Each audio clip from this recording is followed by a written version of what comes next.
জুফ কোথায়? উজানের মনোযোগে ব্যাঘাত ঘটে। সে মোবাইল থেকে চোখ উঠিয়ে তাকায়। তাকানোর সাথে সাথে কিরণের বুক কেঁপে উঠল ওই তীক্ষ্ণ দৃষ্টির মুখে পড়ে। কিরণ চোখ সরিয়ে ফেলল দ্রুত। মনে হলো উজান তার ভিতরটা পড়ে নিয়েছে এক নিমেষে। উজান কাট কাট গলায় বলল, জানি না। নাকে মলম লাগিয়ে দিয়েছো? না, তোমাকে বলেছিলাম উজান। আমি তোমার চাকর নই।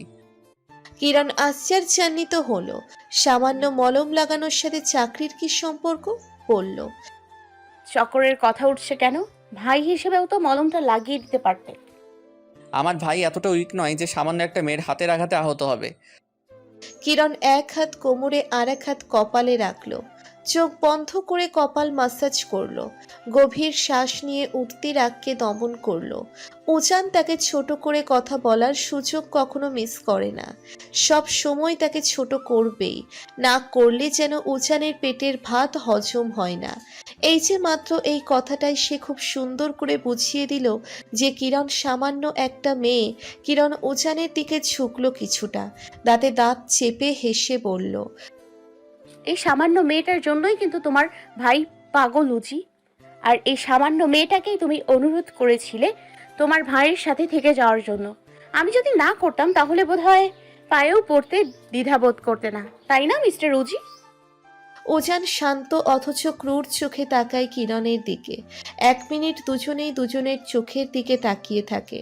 তারপর চকিতেই সে কিরণের এক হাত টেনে চেয়ারে বসিয়ে নিচে কিরণের উপর ঝুঁকে আসে। কিরণের গলা চেপে ধরে চেয়ারের মাথার সাথে এক হাঁটু দিয়ে কিরণের হাঁটু চেপে ধরে। এক হাতে কিরণের হাত দুটো চেয়ারের পিছনে নিয়ে শক্ত করে চেপে ধরে। ফলে কিরণ সম্পূর্ণ বন্দী হয়ে পড়ে উজানের কাছে। কিরণ চমকে গেল। এক সেকেন্ড কি থেকে কি হয়ে গেল তার বুঝে উঠতে সময় লাগলো। শান্ত উজান হঠাৎ অশান্ত হয়ে উঠবে তা সে কোনো দিন আশা করেনি।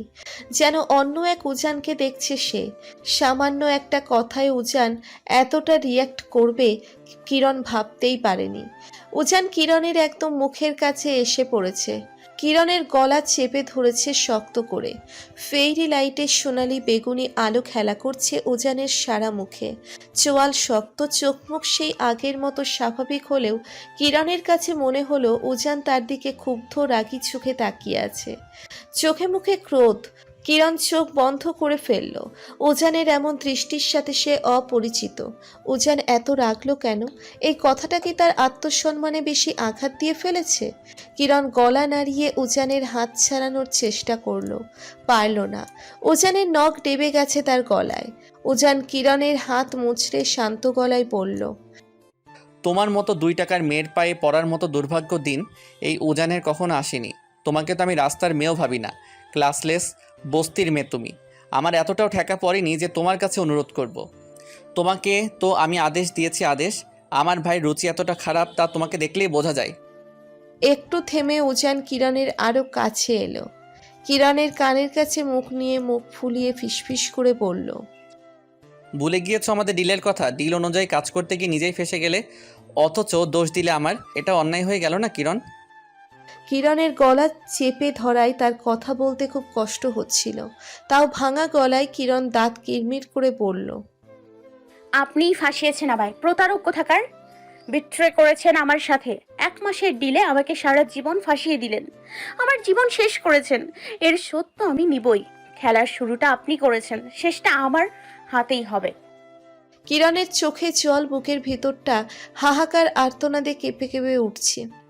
উজান কিরণের কানে তার ঠোঁট লাগিয়ে ধীর স্বরে ফিসফিসিয়ে বলল, বাহ, তুমি থেকে আপনিতে চলে গেলে দেখছি। আর কিসের খেলার কথা বলছো? খেলা দেখতে তো তখনই মজা যখন প্রতিদ্বন্দ্বী সমানে সমানে হয়। তুমি তো দুর্বল প্রতিদ্বন্দ্বী। আমি তোমার জীবন শেষ করিনি, নতুন করে সাজিয়ে দিয়েছি। তোমার তো আমার নিকট কৃতজ্ঞ থাকার কথা, তা না করে আমার ঘাড়েই দোষ চাপাচ্ছ। এখন তুমি নিজেই তো প্রতারক হয়ে গেলে কিরণ। প্রতারক, থার্ড ক্লাস, নির্লজ্জ, লোভী কিরণ। ওঝার মুখ সরিয়ে এবার কিরণের সামনে আনলো। তার অগ্নি দৃষ্টি সরাসরি কিরণের চোখে নিবদ্ধ।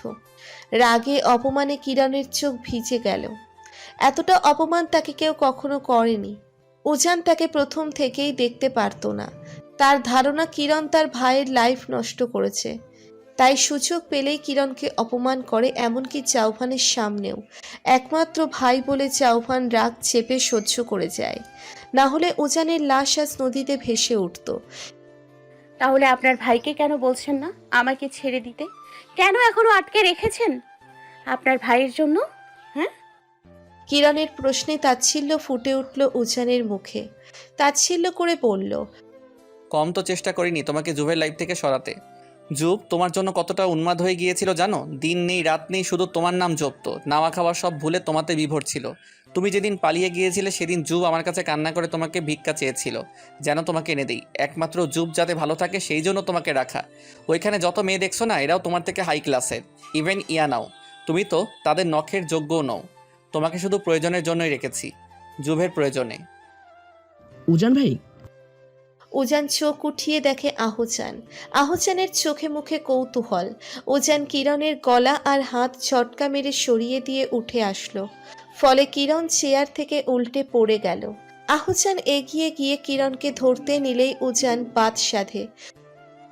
আবর্জনা তোমার গায়ে লাগলে তুমিও নোংরা হয়ে যাবে আহাজান, এদিকে এসো। উজানের কঠিন আদেশে আহজান দাঁড়িয়ে পড়ে। উজানকে না বলার সাহস তার নেই, তাই সে কিরণের দিকে অসহায় চোখে তাকিয়ে উজানের কাছে চলে গেল। উজান আহজানকে নিয়ে পুলের সাইডে চলে গেল। উজান আর জাউফানের কিছু কিছু কথোপকথন আহজান শুনে নিয়েছে।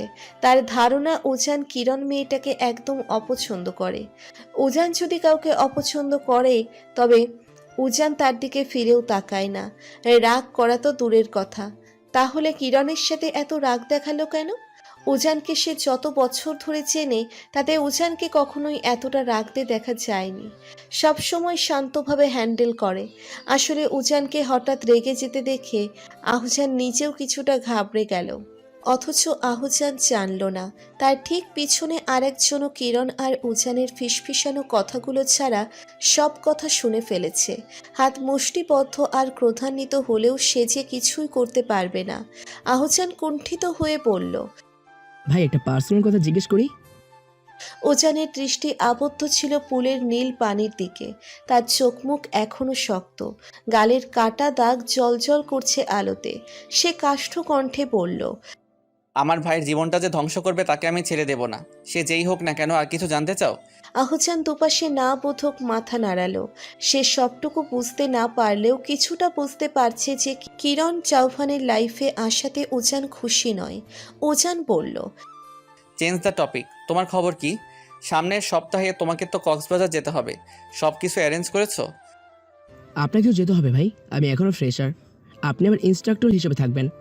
কোথায় কোন আর্ট মানাবে তা আপনি বলে দিবেন, আমি করব। যাবেন তো ভাই? সময় হলে অবশ্যই যাব। তোমার প্রথম কাজ কেমন হয়?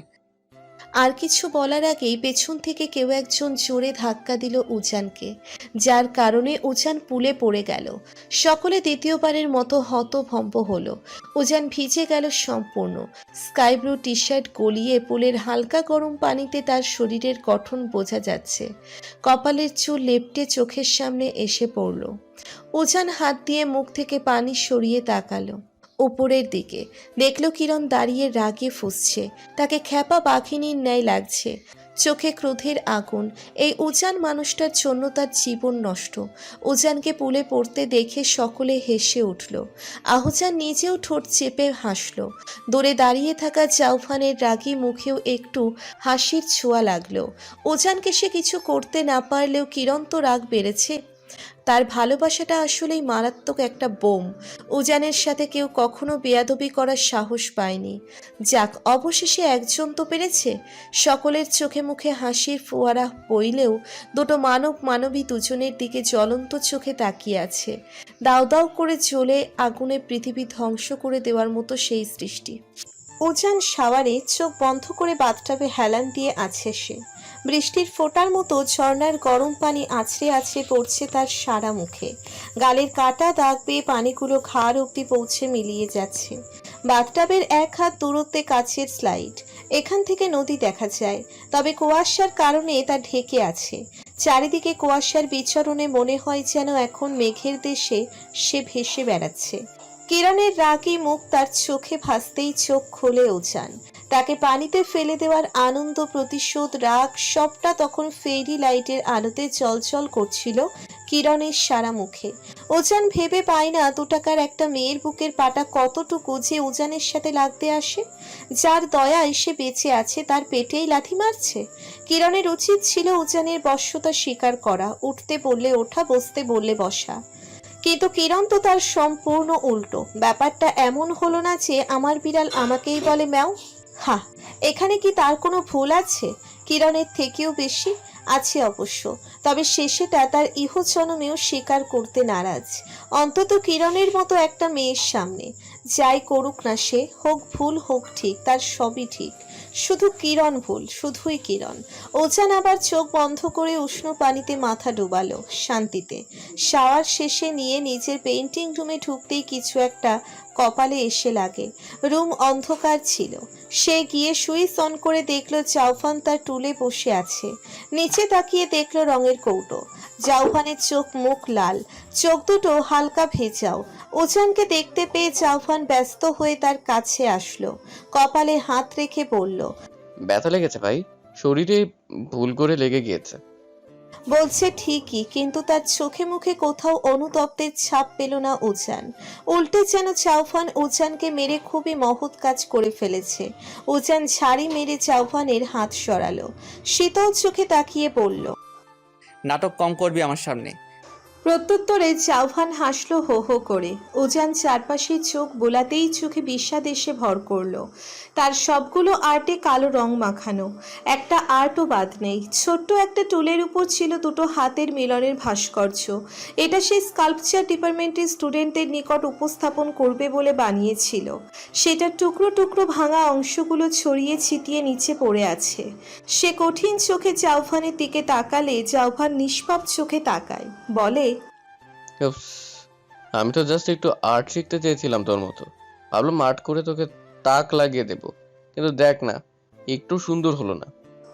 বলার পর জাউফান হেসে ফেলে আবার। উজান সবগুলো আর্ট ভালো করে দেখলো। কালো রঙের জন্য সবগুলো আর্টের সৌন্দর্য ঢাকা পড়েছে। যেন আর্টে নয়, উজানের মনে জাউফান এই কালো রঙা বিষ ঢেলে দিয়েছে। রাগে দুঃখে উজানের সমস্ত শরীর কেঁপে উঠল। এই সবগুলো আর্ট তার বড় সাধনার। মনের মাধুরী মিশিয়ে এইগুলো সে এঁকেছে। এগুলো সে কখনো প্রদর্শনীতে উপস্থাপন করেনি।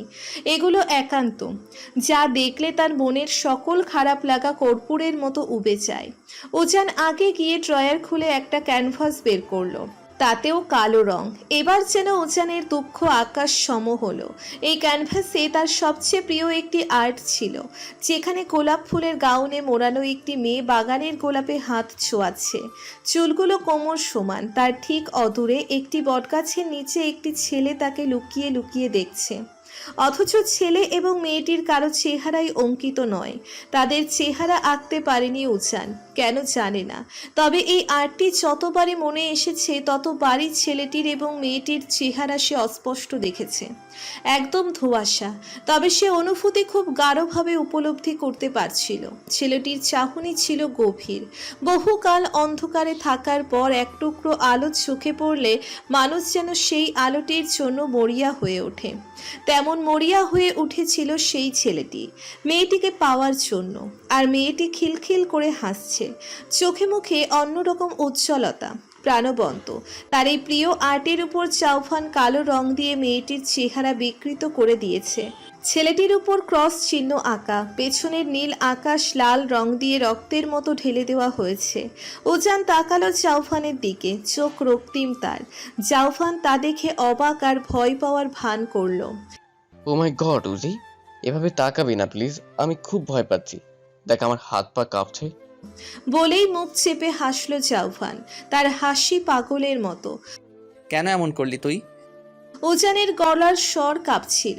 এবার জাউফান হাসি থামিয়ে সেও কঠিন করে ফেললো চোখ মুখ, বলল, যেমনটা তুই করেছিস তেমনটাই ফেরত পেয়েছিস। তুই জানিস আর্ট আমার কি? কি করে করতে পারলি এটা? যেটার মধ্যে আমি নিজের জীবন খুঁজে পাই সেটাই তুই ধ্বংস করে দিলি। কি এমন ক্ষতি করেছিলাম তোর? উজান শান্ত গলাতেই বলল, আরে উজি, তুই এখন রাগছিস না কেন? আমি তো তোর রাগ দেখার জন্য ওয়েট করছি। তখন কিরণ সামান্য একটা কথা বলায় তুই যেমনটা রেগে গেলি। আর এখন আমি তো তোর জীবনের অনেক বড় ক্ষতি করে ফেললাম, তাও তুই রাখছিস না। স্ট্রেঞ্জ। তারপর পা দিয়ে একটা চেয়ার উজানের দিকে ঠেলে দিয়ে বলল। বসে কথা বলি, চল। উজান ধাক্কা মেরে সরিয়ে দিল চেয়ারটা। জাউফান দরজা আটকে দিতে দিতে বলল। কুল ব্রো, কিরণ ঘুমোচ্ছে, তোর চিৎকার চেঁচামেচিতে আমার জানটার ঘুম ভেঙে যাবে। জাউফান নিজেই চেয়ারে বসলো, বলল। আজ তোর ঠিক কি হয়েছিল রে উজি? তোর যে এত রাগ তা তো জানতাম না। ইদানিং কি হয়েছে তোর বলতো? রাগ এত বেড়েছে কেন? আগে তো এমন ছিলি না। আগে তো তুইও এমন ছিলি না। জাউফান দুহাত মাথার পিছনে নিয়ে হেলান দিল, বড় একটা শ্বাস ছেড়ে বলল। আজ কিন্তু তুই বড্ড বাড়াবাড়ি করে ফেলেছিস সুজি। কিরণকে তুই একদমই দেখতে পারিস না। That's fine. ওকে তুই বাজে বাজে কথাও বলেছিস, মুখ বুজে সহ্য করে নিলাম, একমাত্র ভাই বলে। কিন্তু কিরণকে আঘাত করার সাহস পেলি কোথা থেকে? তোর নখের দাগ বসে গিয়েছে ওর গলায়। কিরণের গায়ে একটা আঁচড় লাগলে আমি কতটা ডেসপারেট হয়ে যাই। কেউ ওর দিকে হাত বাড়ালে তাকে জ্যান্ত রাখি না, তেমন তুইও বাড়িয়েছিস। তোকে তো আর আঘাত করতে পারি না বল। আমার জানের জিগারের বেস্ট ফ্রেন্ড তুই, তাই তোর আর্টগুলোতেই না হয় নিজের ক্ষোভ মিটিয়ে নিলাম। বলেই জাউফান ঘাড় কাত করে তাকায় উজানের দিকে, মুখে তার পৈশাচিক হাসি। উজানের আসলে কি করা উচিত সেটা সে নিজেও ভাবতে পারছে না। জাউফান যে কিনা তার পেইন্টিং রুমে তার পারমিশন ছাড়া ঢুকতো না, আজ সেই তার সন্তান সম আর্টগুলোকে নষ্ট করেছে। উজানের তখন না রেগে উপায় ছিল না। কিরণ কি বলেছিল? সে নাকি কিরণকে অনুরোধ করেছে, এমনকি কিরণের পা পর্যন্ত ধরতো। সিরিয়াসলি, কিরণ নিজেকে ভেবেছেটা কি তার ভাইয়ের সাথে প্রেম করে বলে তারও মাথায় চড়ে বসবে? এটা সে কিছুতেই মানতে পারছিল না। আর সেই সময় কিরণের জন্য জাউফানের করা সমস্ত অপরাধগুলো চোখের সামনে ভেসে উঠল, যেগুলো তার রাগকে বাড়িয়ে দিয়েছিল মুহূর্তেই। তার রাগ কন্ট্রোল করার ক্ষমতা চমৎকার, কিন্তু যেখানে কিরণের জন্য জাউফান বাবা মায়ের সাথে 1 মাস কথা বলেনি, সেই বিষয়টা একদম মেনে নিতে পারেনি উজান। জাউফানকে শতবার বুঝিয়েছিল, সেই পাগল বোঝেনি। তাও উজান চুপচাপ কিরণকে মেনে নেওয়ার চেষ্টা করেছিল। তবে আজ কিরণের হেয় করে বলা কথাগুলোতে উজানের পুরনো রাগ সাপের ফনা তুলে ফুঁসে উঠেছিল। তাই তো সে রাগের মাথায় কি কুই করে ফেলেছিল। দীর্ঘশ্বাস ছাড়ল উজান। আজ এমনটা না করলে তার আর্টগুলো বেঁচে যেত। জাউফানের করা এই কাণ্ড ছিল তার ভাবনাতীত। তার এই কাজে উজানের ভিতরে ঠিক কতটা কষ্টের জোয়ার বইছে সেটা সে কাউকেই বোঝাতে পারবে না। জাউফান বলল। আমি এখন তোর সাথে কোনো ঝামেলা করতে চাই না, শুধু চাই তুই গিয়ে কিরণকে সরি বলবি, ব্যাস, শেষ। বলবো না। উজানের দৃঢ় জবাব। জাউফান বিরক্তির আওয়াজ তুলল। এত ইগো প্রবলেম কেন তোর? ভুলটা আজ তোর বেশি ছিল উজি।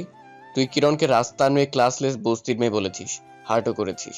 সেই হিসেবে কিরণ তোকে তেমন কিছুই বলেনি, তাই ওকে গিয়ে সরি বলবি। উজান চুপ করে রইল। তার চুপ থাকায় জাউফান বুঝে নিল উজান কিছুতেই সরি বলবে না। জুফ ওয়ার্নিং দিল এবার। তুই যদি কিরণকে সরি না বলিস তাহলে তোর সাথে আমার সম্পর্ক এখানেই শেষ। উজান বাহিরে স্বাভাবিক থাকলেও তার ভিতরটা বিদ্যুতের মতো চমকে উঠল। 27 বছর ধরে যেই ছেলে কিনা তাকে ছাড়া এক মুহূর্তও দূরে থাকতো না, সেই ছেলেটা দুদিনের মেয়ের জন্য সম্পর্ক ছিন্ন করতে চাইছে। উজানের বিশ্বাস করতে খুব কষ্ট হলো যে এটা তার জুফ। জাউফান যা বলে তাই করে, যেমনটা বাবা মায়ের সাথে করেছিল। তার মানে এখন সত্যি সত্যি তার সাথে সম্পর্ক শেষ করে দিবে। কিন্তু সে তার ভাইকে ছাড়া থাকবে কি করে? নিজের খুশির কথা না ভেবে যে কিনা সারাটা জীবন ভাইয়ের খুশির কথা ভেবেছে, তার কথা অনুযায়ী সব করেছে, সেই ভাই চলে গেলে তার কি হবে? এই পৃথিবীতে আর একমাত্র আপন বলতে জুফই আছে তার, আর এই দুর্বলতার সুযোগ জুফ কাজে লাগাচ্ছে। তুই এর আগে মম ড্যাডের সাথে এমন করেছিলি। করতে বাধ্য হয়েছিলাম। তারা কিরণকে যদি সহজে মেনে নিত তাহলে এমনটা হতো না। কিরণকে তারা অপমান করেছে। আর মম ড্যাড যে কষ্ট পেয়েছো তা কিছু না, 2 দিনের মেয়ে সব। বাবা মাকে ভালোবাসলে কিরণকে মেনে নিত, কিরণকে মেনে নেয়নি, তার মানে তারা আমাকে ভালোবাসে না। আমিও তো কিরণকে মেনে নেইনি, তার মানে কি আমি তোকে ভালোবাসি না? জাউফান এই প্রশ্নের জবাবে চুপ করে গেল। বাবা মায়ের থেকেও ওজান তাকে বেশি ভালোবেসেছে একথা সে কখনো অস্বীকার করতে পারবে না। তার কোনো কাজ যদি অন্যায়ও হয় তাহলে ওজান তাকে প্রথমে বোঝাবে। যখন দেখবে জাউফান অন্যায় করে আনন্দ পাচ্ছে তখন সে আর বাধা দেবে না। তার কাছে জাউফানের প্রায়োরিটি সবার আগে। জাউফানের উত্তর না পেয়ে ওজান কিছুটা তাচ্ছিল্য করে বলল, এখন তো তোর কাছে টাকা আছে, তাই বাবা মাকে মূল্য দিচ্ছিস না। অথচ যখন তুই ছোট ছিলি তারাই কিন্তু কোলে পিঠে করে মানুষ করেছিল, তোকে ভালোবেসেছিল। তার প্রতিদান হিসেবে তুই তাদের ফোন কল তোলা বন্ধ করে দিলি। মা ফোন করে কত কান্না করে জানিস তোর সাথে একবার কথা বলার জন্য? তুই তো পাত্তাই দিতি না, সারাক্ষণ কিরণ কিরণ করিস। তারপর ছোট্ট একটা নিঃশ্বাস ফেলে বলল, এই যে তুই যার জন্য সবার সাথে সম্পর্ক শেষ করছিস, যার নাম হাজারবার নিচ্ছিস, ভালোবাসি ভালোবাসি করছিস, সে কিন্তু তোকে ভালোবাসে না। এবার জাউফানের ভ্রু কুঁচকে এলো। বলল,